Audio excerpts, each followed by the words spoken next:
10. I'm almost over this first mile. I could do this. Okay, 17 minutes in, I'm like, yes, 3 minutes is nothing. Next thing you know, I finished my 25-minute run. But anyway, I just wanted to share that, just sharing a little bit of my struggles. Don't hold me too accountable, Natalie. I'm only human. Alrighty, so this beautiful soul, she's just made a crazy transformation. Just like from brokenness, fear, and insecurity to being healed, confident, and secure. I want to present to you all Linda Sousa. She makes her way up.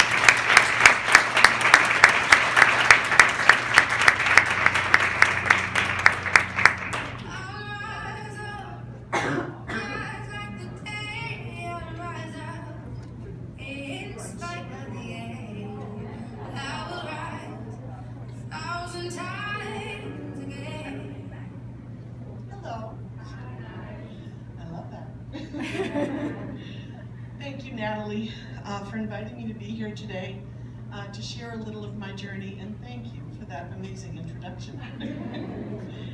I'm Linda, and I'm on a mission to grow and to be the best version of me that I can be and the woman of God that I was created to be. I know from my own personal experience that staying the course, keeping my heart filled with gratitude, and seeing obstacles and challenges as an opportunity for personal growth and being intentional about my daily action is key to keeping a positive attitude, a healthy mindset, and not only identifying my purpose and mission, but moving towards it. Today, I'm living a life and a love story that I could only have dreamed of. I'm married to my beloved John, who truly is my gift from God. He was that cutie making up those shakes back there. Our love story began when we met over 9 years ago while we were both volunteering at St. Basil's in Methuen. We're both involved in the Garcia movement and the Christian community there. This is a second marriage for both of us, and I have 2 adult stepchildren. Actually, they're bonus children, Emily, who is 19, and Adam, who's 25, through my marriage to John. I'm the daughter of immigrants who made Lawrence their home over 60 years ago. My parents, brother, and 2 sisters immigrated to Lawrence from Italy. I arrived 4 years later, the unexpected surprise, born to my mother at the age of 40. We spoke predominantly Italian in our home. I learned to speak English in school and special education classes. I was the first in my family to attend and graduate from college. Our home was filled with love, faith, big Sunday dinners, generosity, hospitality, and traditions. I grew up knowing the security and blessing of a loving home as the youngest in a family with adult older siblings and older parents. I'm a woman who's in love with the Lord and strong in my faith. I know that I don't draw breath without Him. And I'm grateful and thankful for all these things, because every experience for me is an opportunity to grow. I'm healthier and stronger than I've been in a long time.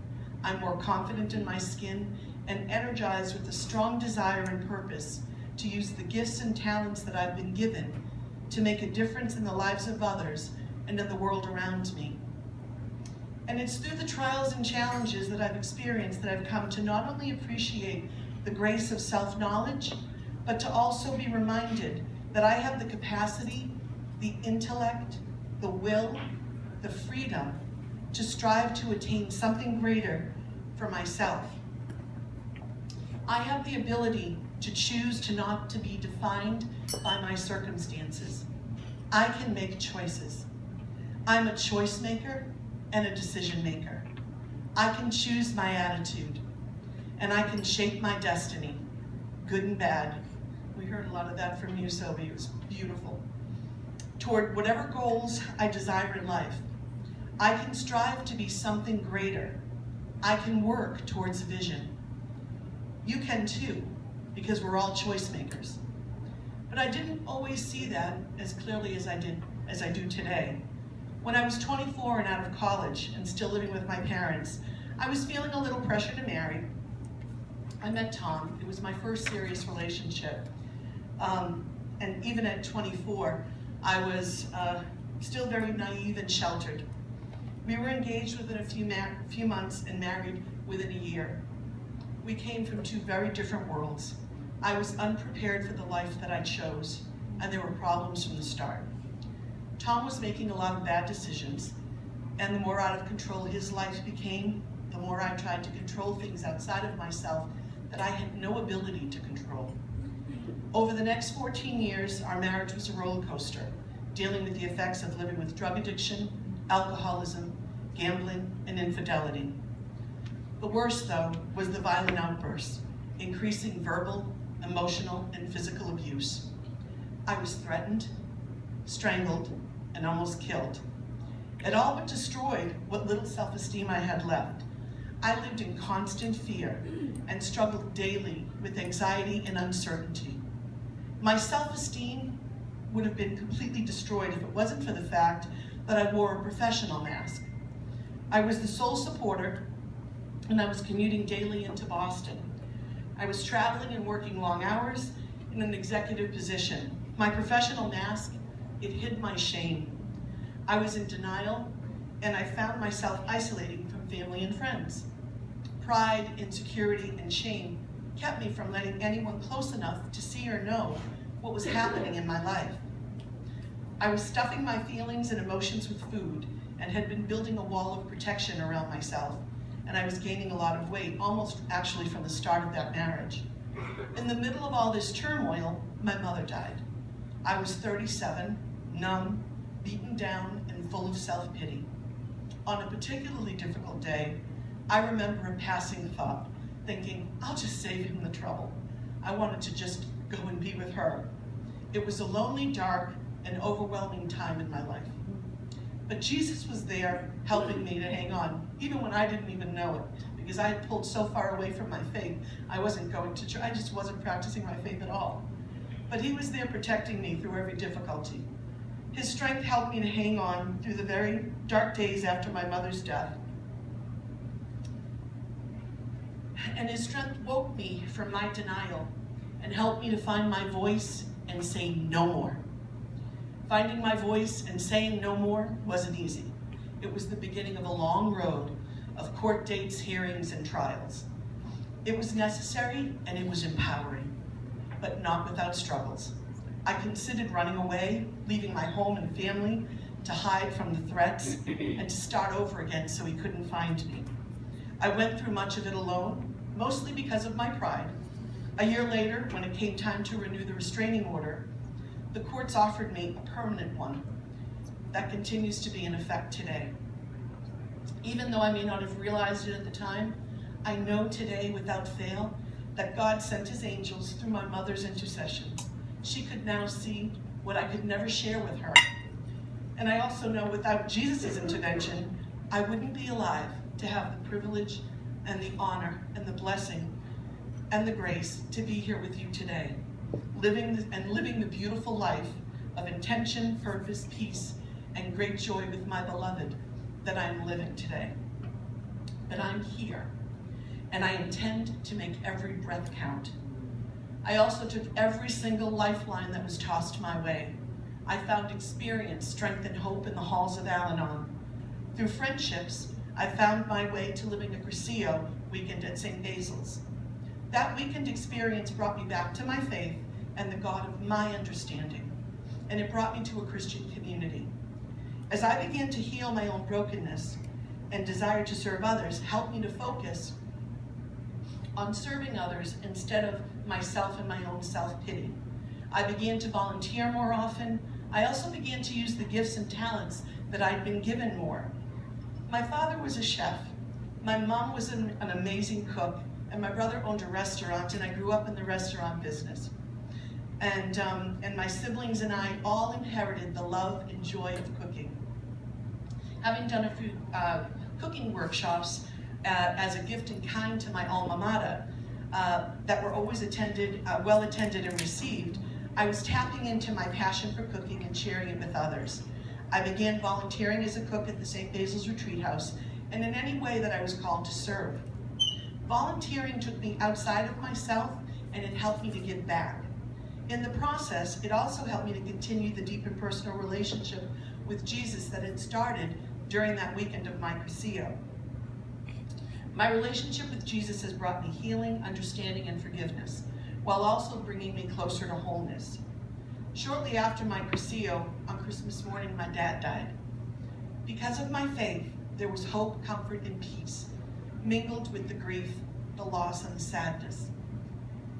Having always had a love for journaling and writing, I combined it with my love and passion for cooking, and I created a cookbook that I titled Made with Love, a tribute to my parents. I wrote the cookbook as a way to honor my parents, their memory, their love and legacy, to give glory to God and to share my parents' legacy with future generations of our family. It was a labor of love, and in the process it brought great healing to my grief and my loss. Diving into daily personal growth helps me to make a shift to identifying my purpose and mission. It gives me clarity on who I can serve best through my own life experience. It fuels my passion, and at the same time, it gives me the freedom to trust, let go of my fears, and get out of my own way. It's not always easy, but I do it anyway. One of my all-time favorite personal development authors is John C. Maxwell. Chapter 2 in his book, The 15 Invaluable Laws of Growth, is titled The Law of Awareness, and the caption reads, "You must know yourself to grow yourself." And that's where it all starts, ladies. Getting to know myself has not always been easy, nor has accepting my past, embracing my shortcomings, or sharing of myself. But who cares if it's not easy? When I approach things with intention, it helps me to make a shift in my thinking. And when I do things, or even try things that I didn't think I could do, I grow. A brush with death, divorce, losing my parents, the gift of my beloved, and the beautiful life I have today, it always reminds me how precious life is. My beloved John really is the greatest blessing, and I know that without a doubt, I want whatever time that we have to be lived to the fullest. We all grow and experience things, but for a long time, I experienced a lot of what we call accidental growth, surviving, moving without intention or a plan. That's not acceptable to me anymore. I was created not just to survive, but to thrive. And that's what we're all created to do, is to thrive. And that's exactly what I do intend to do.